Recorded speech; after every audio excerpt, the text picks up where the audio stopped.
An excimer laser, sometimes more correctly called an exciplex laser, is a form of ultraviolet laser which is commonly used in the production of microelectronic devices, semiconductor-based integrated circuits or chips, eye surgery, and micromachining. Terminology. The term excimer is short for excited dimer, while exciplex is short for excited complex. Most excimer lasers are of the noble gas halide type, for which the term excimer is strictly speaking a misnomer, since a dimer refers to a molecule of two identical or similar parts. The correct but less commonly used name for such is exciplex laser. History. The excimer laser was invented in 1970 by Nikolai Basov, V.A. Danilyshev and U. M. Popov, at the Lebedev Physical Institute in Moscow, using a xenon dimer, Xe2, excited by an electron beam to give stimulated emission at 172 nm wavelength. A later improvement, developed by many groups in 1975, was the use of noble gas halides, originally XeBr. These groups include the Avco Everett Research Laboratory, Sandia Laboratories, the Northrop Research and Technology Center, and the United States government's Naval Research Laboratory, who also developed a XECL laser that was excited using a microwave discharge. Construction. An excimer laser typically uses a combination of a noble gas, argon, krypton, or xenon, and a reactive gas, fluorine or chlorine. Under the appropriate conditions of electrical stimulation and high pressure, a pseudomolecule called an excimer, or in the case of noble gas halides, exciplex, is created, which can only exist in an energized state and can give rise to laser light in the ultraviolet range. Operation. Laser action in an excimer molecule occurs not because it has a bound, associative, excited state, but a repulsive, dissociative, ground state. This is because noble gases such as xenon and krypton are highly inert and do not usually form chemical compounds.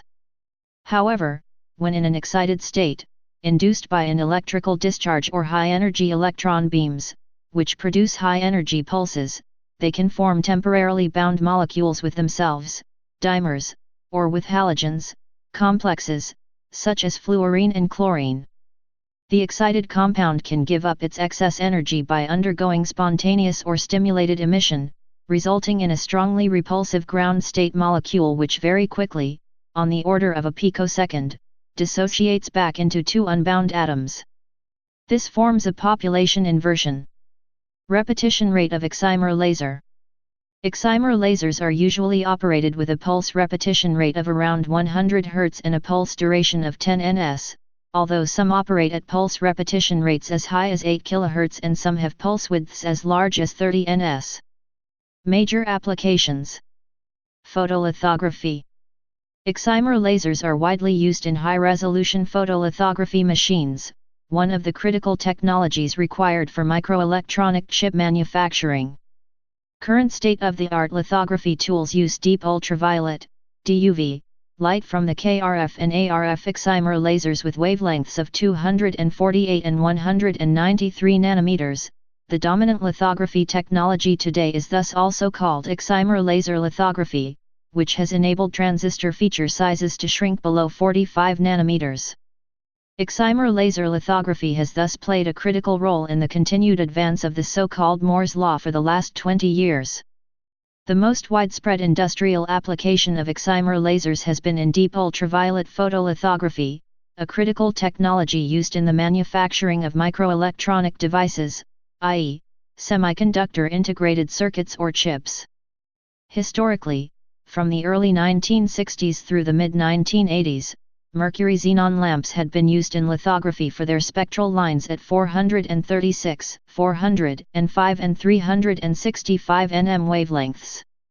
However, with the semiconductor industry's need for both higher resolution, to produce denser and faster chips, and higher throughput, for lower costs, the lamp-based lithography tools were no longer able to meet the industry's requirements.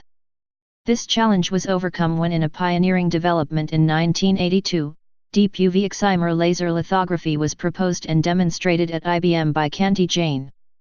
With phenomenal advances made in equipment technology in the last 2 decades, and today microelectronic devices fabricated using excimer laser lithography totaling $400 billion in annual production.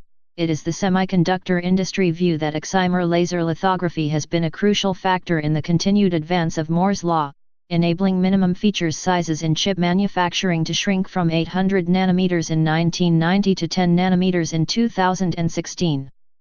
From an even broader scientific and technological perspective, since the invention of the laser in 1960, the development of excimer laser lithography has been highlighted as one of the major milestones in the 50-year history of the laser. Medical uses. The ultraviolet light from an excimer laser is well absorbed by biological matter and organic compounds. Rather than burning or cutting material, the excimer laser adds enough energy to disrupt the molecular bonds of the surface tissue, which effectively disintegrates into the air in a tightly controlled manner through ablation rather than burning. Thus excimer lasers have the useful property that they can remove exceptionally fine layers of surface material with almost no heating or change to the remainder of the material, which is left intact. These properties make excimer lasers well suited to precision micromachining organic material, including certain polymers and plastics, or delicate surgeries such as eye surgery LASIK. In 1980–1983, Rangaswamy Srinivasan, Samuel Bloom and James J. Wynne at IBM's T.J. Watson Research Center observed the effect of the ultraviolet excimer laser on biological materials. Intrigued, they investigated further, finding that the laser made clean, precise cuts that would be ideal for delicate surgeries. This resulted in a fundamental patent, and Srinivasan, Bloom, and Wynne were elected to the National Inventors Hall of Fame in 2002. In 2012, the team members were honored with National Medal of Technology and Innovation by the President of the United States Barack Obama for their work related to the excimer laser. Subsequent work introduced the excimer laser for use in angioplasty. Xenon chloride, 308 nm. Excimer lasers can also treat a variety of dermatological conditions including psoriasis, vitiligo, atopic dermatitis, alopecia areata, and leukoderma. As light sources, excimer lasers are generally large in size, which is a disadvantage in their medical applications, although their sizes are rapidly decreasing with ongoing development. Research is being conducted to compare differences in safety and effectiveness outcomes between conventional excimer laser refractive surgery and wavefront guided or wavefront optimized refractive surgery, as wavefront methods may better correct for higher order aberrations. Scientific research. Excimer lasers are also widely used in numerous fields of scientific research, both as primary sources and, particularly the XECL laser, as pump sources for tunable dye lasers, mainly to excite laser dyes emitting in the blue-green region of the spectrum. Please subscribe and thanks for watching.